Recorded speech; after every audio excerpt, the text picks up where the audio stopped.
आजचा दिवस. तुटलेले केस शोभेचा मुकुट होत, धर्म मार्गाने चालल्याने तो प्राप्त होतो.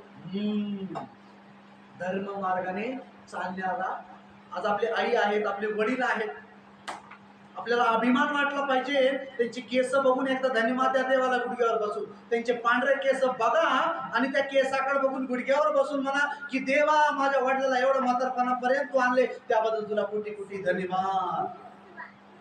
अहो ते केस बघणं सोडा, त्यांच्याकडे फिरकत सुद्धा नाही. देव आपल्याला दीर्घायुष्य देईल का? आपण देवाच्या अधिकारीतेमध्ये चालतो का? आपण शेजाऱ्यावर प्रीती करायला का? जन्म दिलेल्या आईवर वडिलावर आपण प्रीती करणार. आज आपल्याला अभिमान वाटला पाहिजे. काही लोक बघा 100 वर्ष झाल्यात काय वाढदिवस साजरा करतात आई वडिलाचा.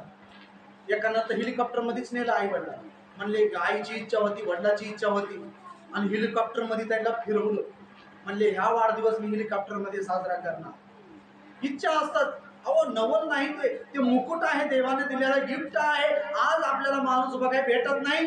कमी वयामध्ये आई वडील जग सोडून जात आहेत, वडील सोडून जात आहेत. आज लोक रडतात की माझा वडील होता, आज राहिला असता तर किती बरं झालं असतं, एवढा बंगला बघितला असता, गाडी बघितला असता, आज सरकारी इंजिनियर आहे, जॉबला आहे, मोठ्या पदावर आहे, पण माझा बापच नाही म्हणून आज रडतात.